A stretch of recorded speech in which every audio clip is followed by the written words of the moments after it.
En relación al juicio de garantías, quisiera platicarles brevemente. Cuando nosotros como ciudadanos integrantes de una sociedad ocupamos irnos al amparo, como comúnmente decimos, nos queremos amparar, muchas veces nosotros no tenemos idea de cuál es la trascendencia o qué viene detrás de todo ese término del amparo. Quiero comentarles que, miren, el juicio de amparo se encuentra regulado como un medio de control que la propia Constitución mexicana, la federal, cuyo título oficial es Constitución Política de los Estados Unidos Mexicanos, tiene como finalidad el juicio de amparo a usted, a su hijo, a su esposo, a su hija, a su mamá, a su papá, a mí, a mi familia, y también como personas físicas, pero también a las empresas, llámese el supermercado X o llámese la tienda B, etcétera, de protegernos de el actuar por parte de cualesquier autoridad, ya sea del orden penal, ya sea del orden civil, ya sea de administrativa, ya sea laboral, ya sea agraria. Precisamente a nosotros nos ayuda a proteger nuestros derechos fundamentales.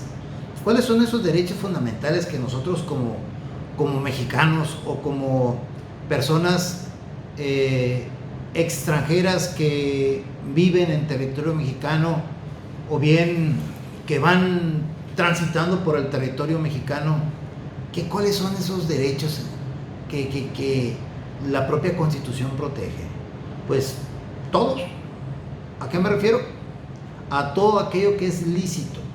Vaya, en otras palabras, protege la vida, protege la salud, protege las libertades, protege el deambular de un lado a otro, protege todo, absolutamente todo, libertad de expresión, protege absolutamente todo lo que conlleva a ese tipo de derechos humanos o fundamentales que se encuentran establecidos en la Constitución mexicana.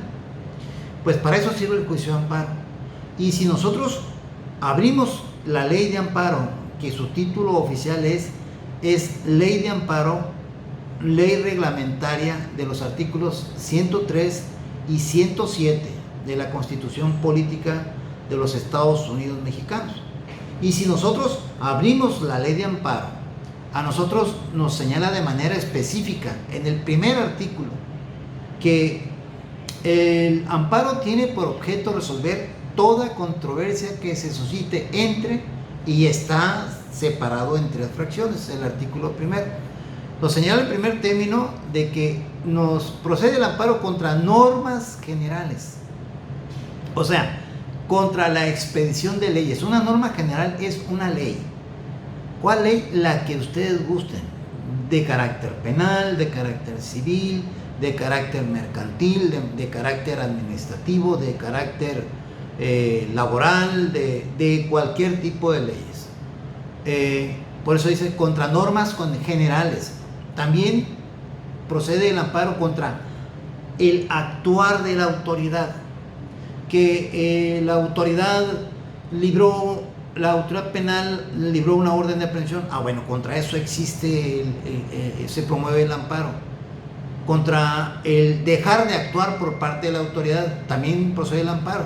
Que el ciudadano le solicita o ejerce el derecho de pedirle a la autoridad X, cualquier autoridad, que ejerciendo el derecho a petición, que nos dé información acerca de cuántos vehículos se encuentran emplacados en la ciudad de Culiacán, por decir algo, ¿no? ¿Cuántos vehículos?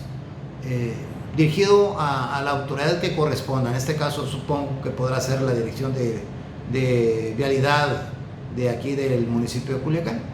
Bueno, pues esa autoridad, supongamos que no le da respuesta en breve término al ciudadano que solicitó esa información. Pues entonces ahí es el hecho de que no le dé respuesta a la petición del ciudadano, que siempre y cuando haya sido en forma pacífica, en forma respetuosa, por escrito,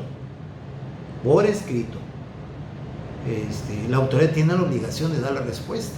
Si a usted solicita por escrito, de manera pacífica y de manera respetuosa, que le informe la autoridad cualquier información, vaya, que le informe acerca de cualquier detalle, entonces, si no lo hace, está dejando de actuar conforme a lo que la ley le exige, porque el propio artículo 8º constitucional señala precisamente eso, de que nosotros como particulares tenemos derecho a ejercer precisamente ese derecho de petición por escrito, en forma pacífica y en forma respetuosa, donde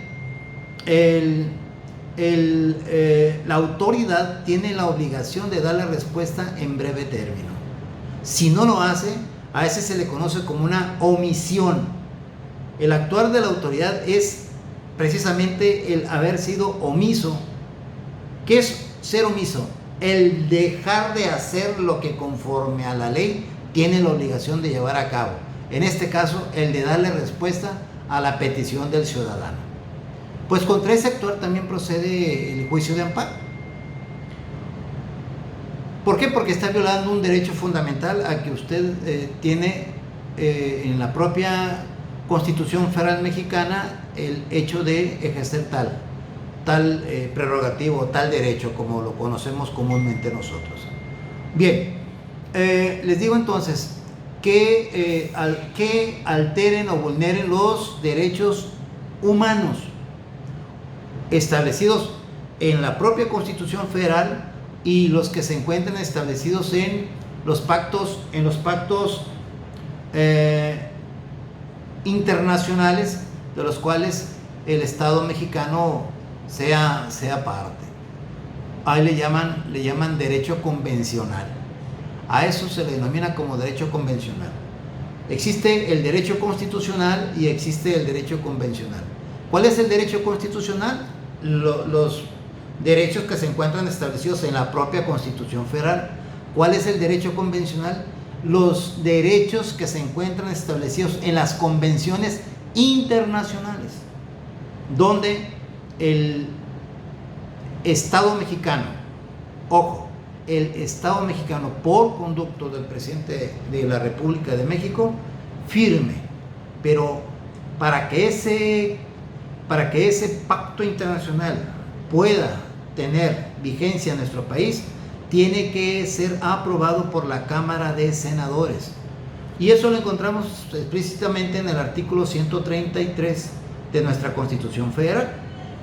Es decir, ¿pero por qué razón la Cámara de Senadores tiene que aprobar ese pacto internacional que el presidente de la República haya firmado ante la comunidad internacional? La Cámara de Senadores, como ustedes saben, son representantes populares. Y es precisamente la Cámara de Senadores quien se encarga que ese pacto que firmó el presidente de la República no vaya en contra de los postulados o en contra de los derechos humanos establecidos en nuestra Constitución.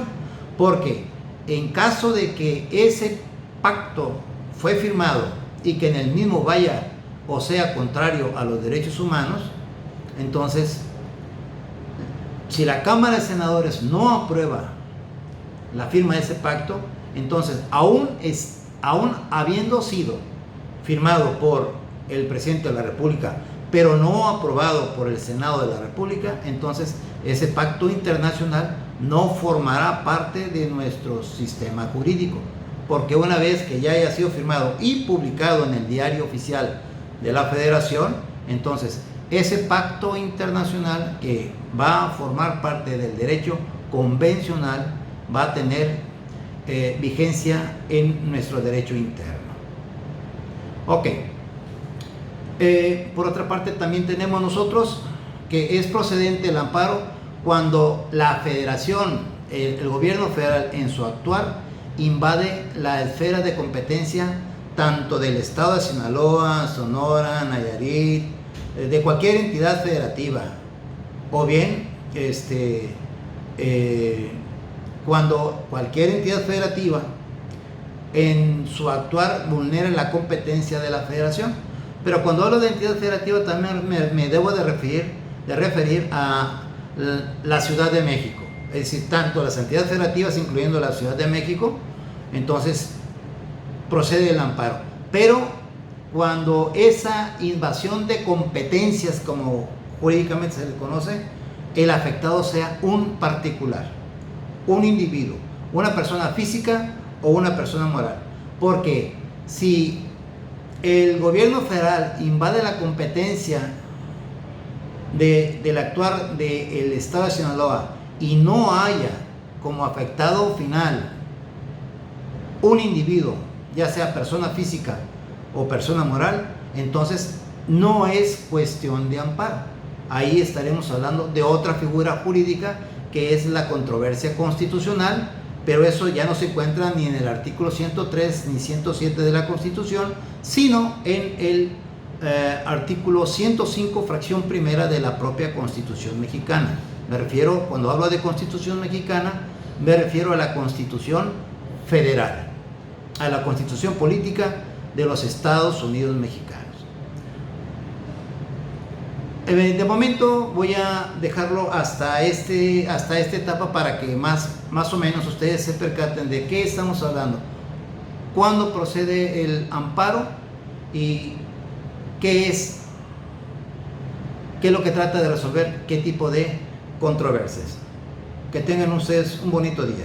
Un saludo con todo respeto. Hasta pronto.